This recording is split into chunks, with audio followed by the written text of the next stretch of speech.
Welcome to Eternal Night. Today's story is about the 5 boys who went missing while hunting frogs. What began as a playful expedition turned into one of Korea's darkest mysteries. For 5 young friends in Daegu, South Korea, March 26, 1991, was exactly that. A public holiday, a perfect chance for an adventure. 9-year-old Kim Jong-sik, 11-year-old Kim Young-gyu, 13-year-old Woo Cheol-won, 12-year-old Jo Ho-yeon, and 10-year-old Park Chan-in told their parents they were heading to nearby Mount Waryeong. Their mission? To find salamander eggs in the streams. It was a simple, innocent plan. They walked out of their homes that morning, full of life and excitement, and vanished into one of South Korea's most haunting and heartbreaking mysteries. As morning turned to afternoon, a sense of unease began to settle over their neighborhood. The boys hadn't returned. Parents started calling each other, their initial worry slowly escalating into panic. When school officials called to ask why the boys had missed their afternoon activities, the parents' worst fears were confirmed. Something was terribly wrong. They began a frantic search of the local area, calling out the boys' names into the twilight, but the only answer was silence. Initially, local police treated it as a runaway case. It was a possibility, however unlikely. But the parents knew their children. These weren't boys who would just disappear without a word. As hours bled into days, the nation's attention turned to Daegu. The South Korean government launched one of the largest manhunts in the country's history. At its peak, over 320,000 police, military personnel, and civilian volunteers were involved. They combed through every inch of Mount Waryeong and its surroundings, forests, reservoirs, and hillsides. Over 140,000 different locations were searched. The faces of the 5 boys were plastered everywhere, on flyers, billboards, milk cartons, and nightly news broadcasts. Their story captured the heart of the nation. People from all walks of life joined the search. The boys' families sacrificed everything, quitting their jobs to dedicate every waking moment to finding their sons. They drove taxis covered in the boys' pictures, handing out flyers to anyone who would listen. But Mount Waryeong held its secrets tight. Despite over 500 separate searches of the mountain alone, not a single trace of the boys was found. No clothing, no footprints, no sign of a struggle. It was as if they had been erased from the earth. The hope of finding them alive began to fade, replaced by a dreadful fear that they had met a violent end. For 11 long, agonizing years, the families lived in a state of suspended grief, clinging to any sliver of hope. Then, on September 26, 2002, a breakthrough finally came, but it was the one they had always dreaded.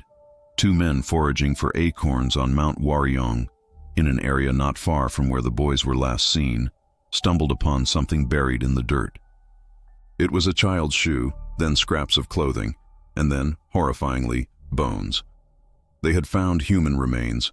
DNA tests were conducted immediately, and the results confirmed the nation's long-held fears. The remains belonged to the 5 missing boys. After more than a decade of searching, they had been found, less than 2 miles from their homes. But the discovery didn't bring closure. It only opened a new, more disturbing chapter in the mystery. Initially, the police announced a shocking conclusion. The boys had simply gotten lost on the mountain and died of hypothermia. They suggested the boys had huddled together for warmth as temperatures dropped. But this explanation didn't sit right with anyone, least of all the forensic experts who examined the remains. The autopsies revealed chilling details that pointed not to a tragic accident, but to murder. 3 of the 5 skulls showed clear evidence of blunt force trauma. These weren't injuries from a simple fall. They were consistent with being struck by a heavy object or a tool. One skull had peculiar, almost square-shaped indentations, suggesting a very specific type of weapon. Furthermore, the way the bodies were buried, neatly arranged in a shallow grave, indicated a deliberate effort to conceal them. This was no accident.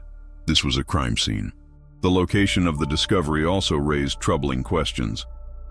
Right next to the area where the boys were found was a military shooting range. Among the remains, investigators discovered several bullets and shell casings. Could the boys have been accidentally shot by a stray bullet during military practice? The military firmly denied this, stating that no live-fire exercises were scheduled on that public holiday. Still, the proximity, just a few hundred meters from the range, was too suspicious for many to ignore. The theory was that a soldier might have accidentally killed one or more of the boys, and then, in a panic, killed the others to eliminate witnesses and cover up the tragic mistake. The investigation itself came under intense criticism. How could the remains have been missed for 11 years when that very area had supposedly been searched multiple times? The boys' families accused the police of mishandling the initial search and bungling the excavation of the gravesite, potentially destroying crucial evidence. They felt the hypothermia theory was a rushed conclusion, an attempt to quickly close a case that had embarrassed law enforcement for over a decade. The truth, it seemed, was being buried along with their sons. Over the years, theories have multiplied, each more unsettling than the last. Was it a lone killer who lured the boys to a secluded spot? Was it a group of people? The blunt force trauma suggests a violent, personal attack. The neat burial suggests a cold, calculated cover-up. Without a confession or a definitive weapon, investigators were left with a collection of horrifying possibilities but no concrete answers. To make matters worse, a legal deadline was looming.